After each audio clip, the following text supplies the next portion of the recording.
Does this make any sense to you whatsoever? Why is it that when we go to the grocery store, everything seems to cost twice as much as it did maybe a year and a half, 2 years ago?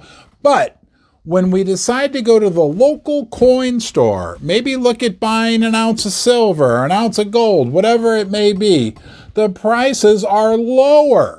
That makes no sense to me, and I'm even more befuddled because I was looking over the major world economic news stories of the day, and there is some really tragic bad news out there. I want to cover those stories with you in this video, and let's try to make some sense. Like, what is going on in the world with inflation, with oil, with all this stuff? And when will that be reflected in the price of the precious metals? Let's get started right now. We look at the price of silver and gold, and it's disheartening. Then we look at the major world economic stories, and it's confusing. For instance, today, an analyst from Citibank put out a report that says people in the UK can expect 19% inflation by January. Now, I don't know where in the world you're watching this video from. All over the place, and that's awesome. I'm glad you're here joining me in Ron's basement. But I'd be curious to hear from some people in the UK in the comment section below. How bad is it over there? Energy costs, food costs. It sounds like it's even worse than here in the United States. And then the next story I see talks about how zinc smelters, aluminum smelters all through Europe are closing down because they can't afford to operate with these high energy prices. And it's not projected that the energy prices are going to get any better anytime soon. So we've got zinc smelters shutting down, aluminum smelters shutting down.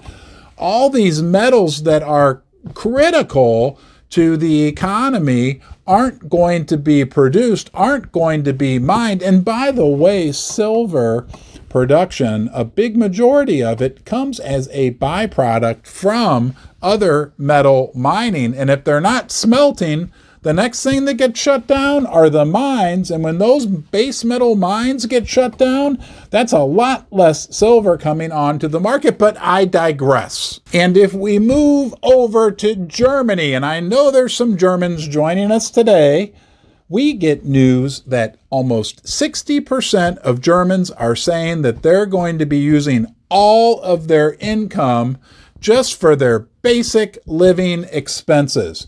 Food, fuel. Again, boy, the world economy is really looking great, isn't it? And when we move our attention to China, things look even worse. Their debt situation is out of control. Their housing crisis is out of control. Last week, we got economic numbers from China, and they always paint their economic numbers in the prettiest of lights. Their economic numbers were downright horrible. They actually cut their interest rates while the rest of the world, the Western world, is raising rates. China went to the extreme measure of cutting their interest rates.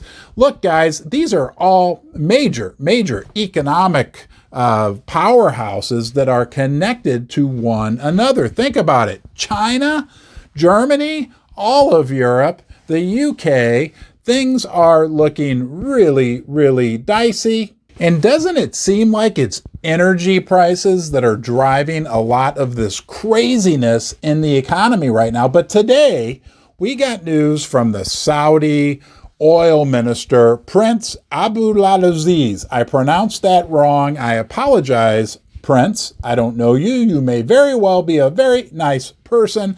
Nonetheless, the prince today said he definitely sees a huge disconnect between the paper oil market and the physical oil market. Well, Prince, welcome to the world of investing in precious metals. We've been dealing with this for decades. That sent the price of oil spiking.